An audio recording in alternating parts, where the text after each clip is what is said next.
There are a range of things required, I think, to improve recreational fishing in our country. How are we going to make this work so that there's enough fish to put on the table and also enough fish to benefit the economy? We need to focus on the fact that the first right belongs to the ocean.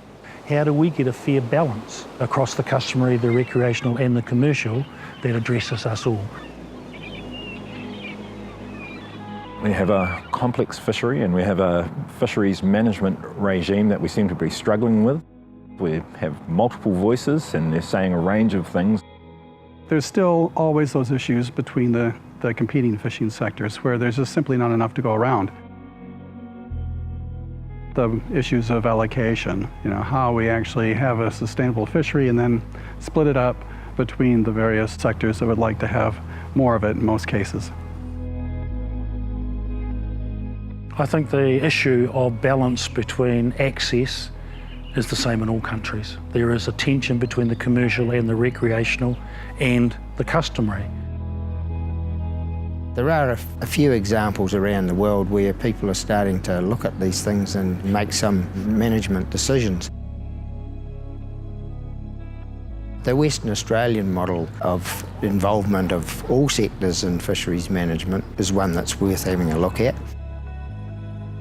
It's a model that we just haven't seen here, and quite frankly, I cannot see why it can't work here. The recreational fishing groups spoke with one voice. The collaboration between commercial and the other sectors appear to have worked very, very well for fisheries management there. The policy for shared fisheries in New Zealand can't work without a collaborative organisation, and that is the key to success for shared fisheries in New Zealand. A single voice is far more powerful in this debate to drive the debate. How do we get a fair balance across the customary, the recreational and the commercial that addresses us all?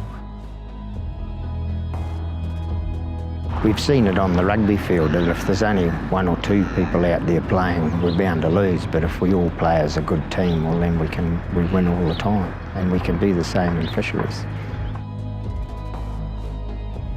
Coming from a Māori world, my responsibility is not to my generation, my responsibility is out to my grandchildren's.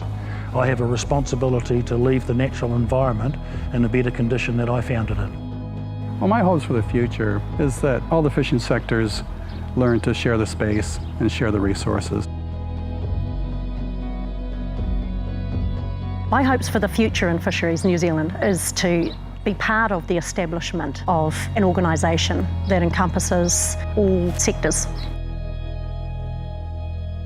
I want a healthy fishery for all.